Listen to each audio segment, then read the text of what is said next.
Charge! This is my review of SOD Phase 1. If you don't know me, I'm Dwarflord, and for the last 4 years, I've played vanilla. I've played WoW since 2005. I've been a warrior main ever since then.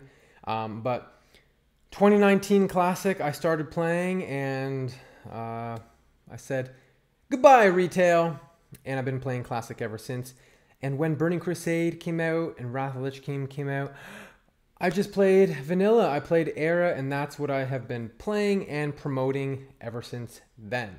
Yes, ever since SOD's release, I've still continued playing on Classic Era.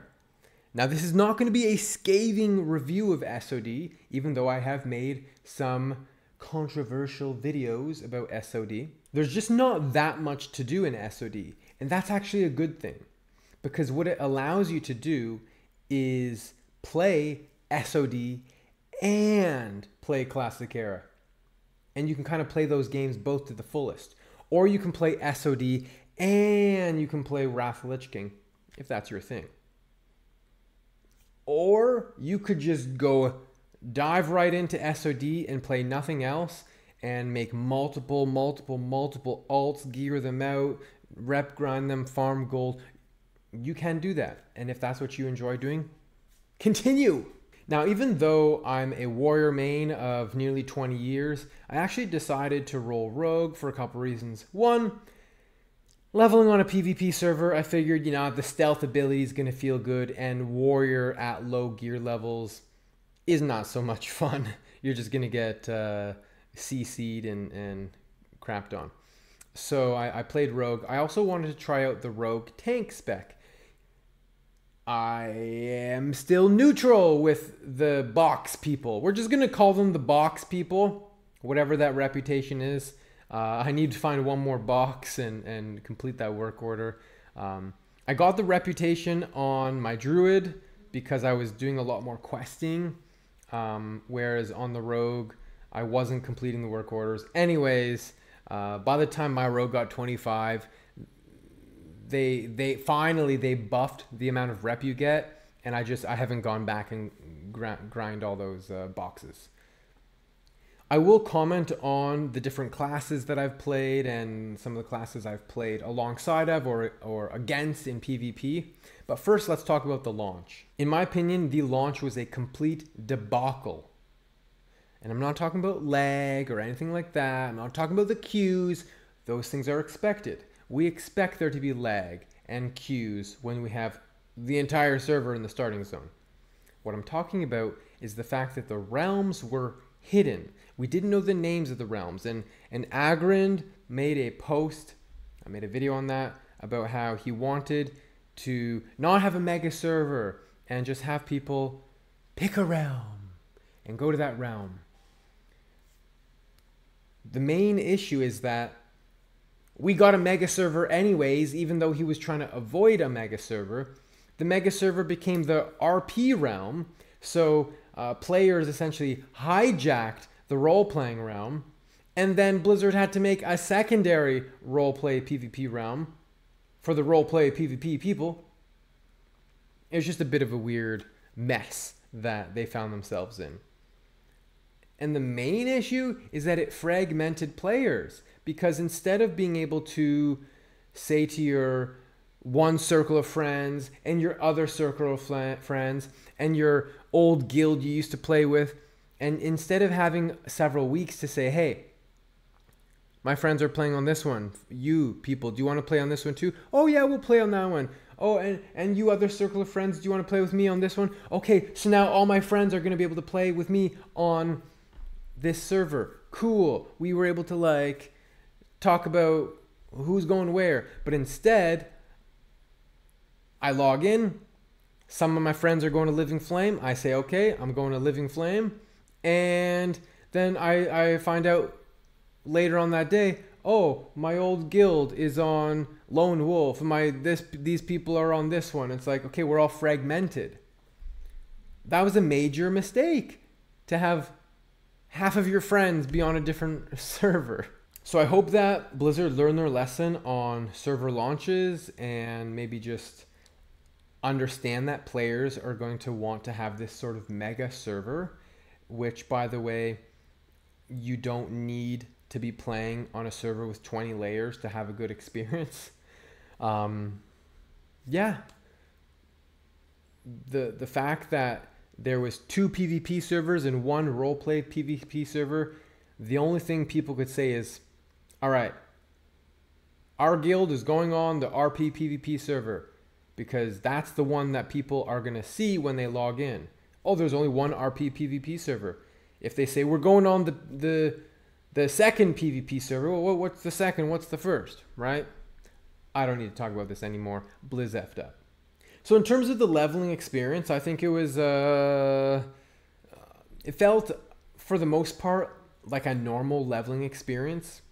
Yeah, I found a rune here or a rune there. Those low level runes didn't really change the rotation or anything. I guess Shadow Strike was a little bit fun for tagging mobs on those highly populated zones where I could just stealth and whoosh, tag a new spawn. But it didn't really change the rotation too much. Some ways that runes were required were cool, fun, novel. Other ones were just like, okay, this is tedious.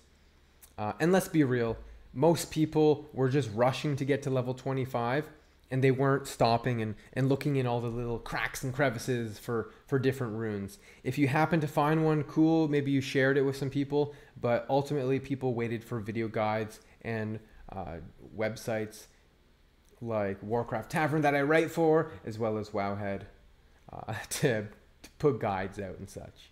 Ultimately, it was more of a season of rush to 25 instead of season of discovery.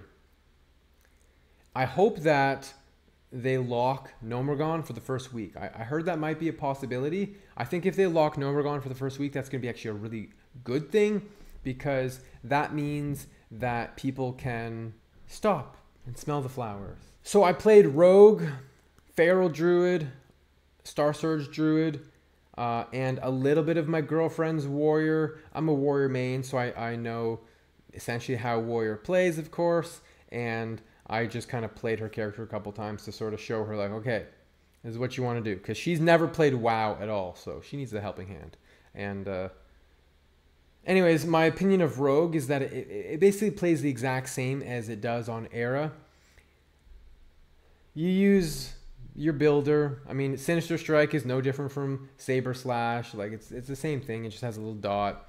And then you're going to spend on your Slice and Dice. And then any extra ones you're going to spend on Envenom instead of Eviscerate. It's basically the same thing, but in PvP, I think there are a lot of fun little runes, like the reduce energy for backstab, or if you're going to use Mutilate, the quick draw. I think there's some really interesting things that are happening with Rogue at the level 25 bracket. I messed around a little bit, but not too much with the PvP. I didn't really get drawn into it. Quick word on Paladin. I got them to level 12. It was kind of like, I was looking at the runes and I'm like, all the runes suck for Ret Paladin, except for the level 25 Divine Storm. And so I was like, okay, so I'm just going to be like using my Crusader Strike, and I kind of felt like it was kind of boring / overpowered. It was weird. I just stopped playing it. I guess I actually do enjoy the auto attack simulator that is Paladin. Star Surge is really easy for leveling. Feral also feels really nice for leveling once you're level 20 and you got the runes. The runes are super easy to get. And Star Surge PvP is just busted. Feral has a fun and engaging rotation for raiding. It's essentially the same rotation as it would be on Era, except you're using completely different abilities and they're just stronger. That could be seen as a bit of a con, because now a lot of classes no longer use their core abilities. Like a warrior hardly uses Heroic Strike, they now use Quick Strike, and a rogue no longer uses Sinister Strike, they now use Saber Slash. And it's almost like they've lost some of that class identity in some ways. I definitely do look forward to getting Ferocious Bite on Druid as a finisher, so that we have an instant attack damage dealing ability. instead of just the bleed. Because sometimes things die really fast and then the bleed is useless. In terms of PvP, which I did a little bit of, but not too much. Like I said, I didn't really get drawn into it. I felt like some classes were a little bit overpowered, like Priest and the Hunter Pet specifically. But overall, things were pretty well balanced, I thought. And there's a lot of unique abilities that classes have. Some of them I thought were a little bit too out there, and it's not necessarily even with PvP, but I felt like the Warlock tank, they just look so out of place. You know, everything feels so vanilla, classic, and then you got this fucking thing with wings, and it's like, get out of here. This isn't Burning Crusade. I only did one single Warsong Gulch at 19, and I never bothered doing one again at 25. One of the reasons is I know that if I pug Warsong Gulch, it's not going to be fun. It's not going to be a good experience. And I also didn't feel like joining a pre-made because I don't want to have to whisper this person and put all this effort into joining a group. Since the rank is capped at rank 3, the real only reason to do Warsong Gulch is to get your reputation to Exalted. I definitely do not care about grinding to Exalted. I'd rather do something else, like honestly play Classic Era, than do level 25 Warsong Gulch. I am almost revered on my rogue from like essentially AFKing and doing the occasional Ashenvale. Yeah. So there's that. Let's talk about Ashenvale, by the way. I mean, Ashenvale basically sucks. It's nice and easy for rep. I think that's the only thing people like about it. But you stand there waiting for the boss to spawn, then you nuke it and zerg it, and hopefully you nuked and zerged it harder than the horde. And then you run over to your boss and you nuke and zerg it and see if you kill your boss before the horde killed. You know what I'm saying? Yeah. And then when the horde actually do PvP, it's like, guys, don't do this. I just want to get my quick rep in. Like, I don't want a PvP. Because if I die, I resurrect really far away. And by the time I run back to my corpse, the game's basically over. So I think what they could have done is had some different graveyards that are much closer. Ashenvale is really painful to run through. Having more graveyards when the battle is active, I think would have been a good change. And I think the general community consensus is that Ashenvale is like not super fun. It's easy rep, but it's not super fun. Although the Alliance do love Larry. All right, let's finish up with talking about Black Fathom Deeps. Black Fathom Deeps. It's fun the first couple times, and then you realize it's not that fun. I mean, if you really want to speed run it, okay, go for it. But I don't think it's that much fun. You get some quick, easy loot. It's super easy. It's not difficult. It's not meant to be difficult. It's not meant to break guilds. You know, there's no Veil of Straws that it's like, oh my gosh, we can't kill this boss. Although Calrus did stomp a couple pugs after people got some gear. It's pretty rare, I think, that people can't full clear it. I've never not full cleared it, and I've joined myself some pretty bad groups. I never look for the best of the best groups. I just join the first group that invites me, and you know, it's the luck of the draw. And I was definitely very lucky. In my first 3 runs, I pretty much got almost all the loot I needed, and then the next couple runs I didn't get anything. So I was like, you know, why am I paying gold for consumes and doing all this stuff, and then I don't even get loot. There's not much that I need. And I never saw a point in doing more Black Fathom Deeps. I've probably done it about 7 times and called it a day. The fights are not bad by any means, but it's not super engaging content, I would say.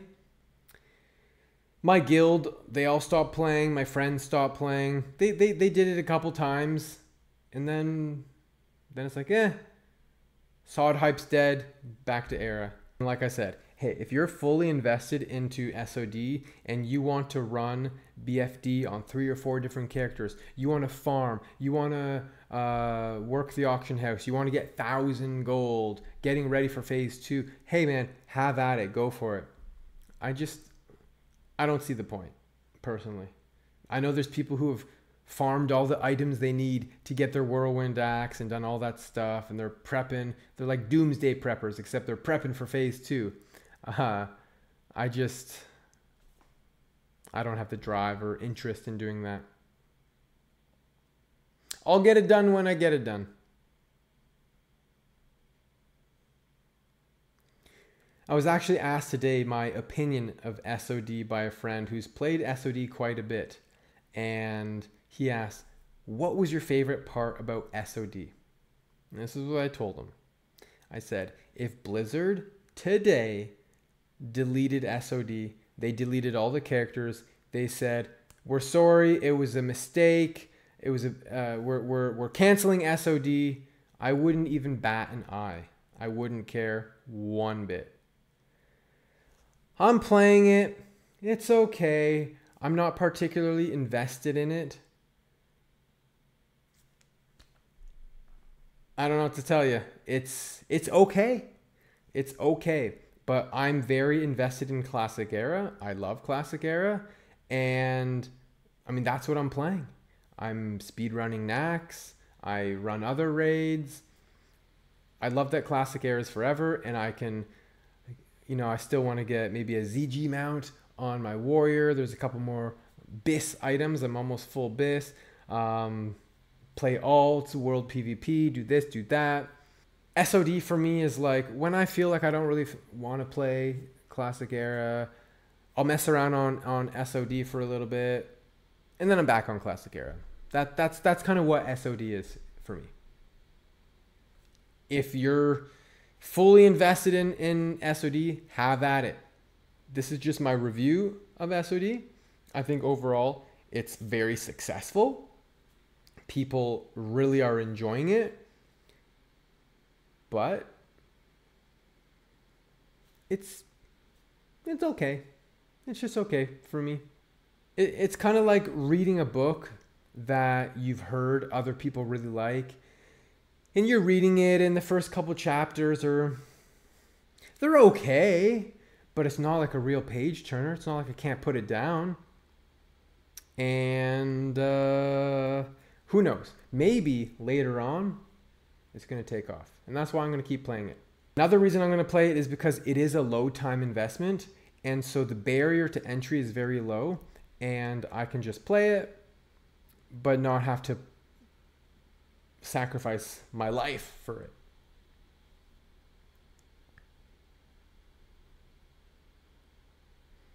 So to be clear, I've enjoyed SOD a bit. Not a lot, but a bit. If you love it, for you it's the new hotness, that's fine, that's good. This is just my review. I'll give it rate it like, I don't know, 3 out of 5. Something. 3 stars. It's okay. It's okay. You know, some people like Rocky Road. They like mint. They like Oreo cookie. Some people like garlic flavored ice cream. But for me, I quite enjoy vanilla. Thanks for watching the video. If you liked what you saw, please comment and subscribe, and I would love to chat with you. I'm streaming now most evenings on YouTube Live here right on this channel, so pop in and say hello. Dwarf Lord out.